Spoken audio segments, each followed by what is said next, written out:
헬로티비 전남 뉴스입니다. 여수시 감사 결과 여수시 도시관리공단의 부적절한 업무 실태가 무더기로 적발됐습니다. 임직원의 음주운전 징계 기준이 지방공무원 규칙에 맞지 않는 등 처분 내려야 할 사항만 20건이 넘었는데요. 지역사회에서는 공단의 자정 기능이 개선되어야 한다는 비판의 목소리가 나오고 있습니다. 보도에 송하영 기자입니다. 지난해 하반기 여수시 도시관리공단의 국외 공무 출장 계획서입니다. 일본 도쿄와 오사카 등의 체육시설과 캠핑장을 살피기 위한 일정으로 구성돼 있습니다. 각각 참여한 인원은 적게는 4명, 많게는 6명으로 모두 2,500여만 원의 비용이 쓰였습니다.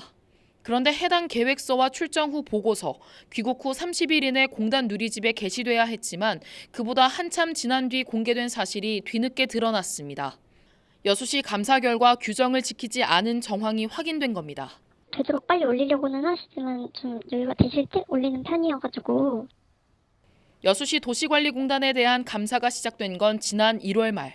2022년 2월 말부터 2023년 연말까지 이뤄진 공단의 행정사무 전반에 거쳐 진행됐습니다.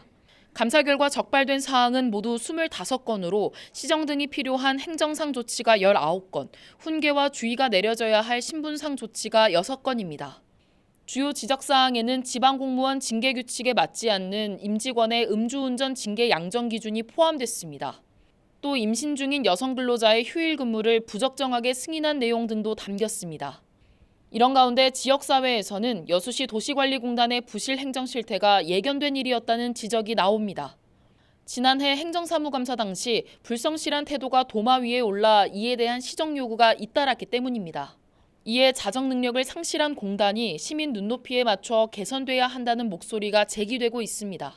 스스로의 자정 능력이 떨어지는 행위를 하는 것 자체가 굉장히 그 주민이나 시민들은 개탄스러워할 만한 그런 사항이다.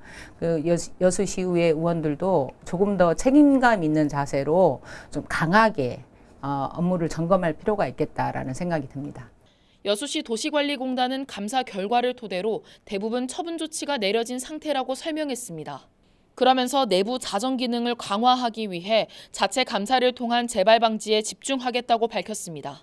시에서 어쨌든 지적한 부분들에 대해서는 저희들이 조치 계획을 다 제출했고요.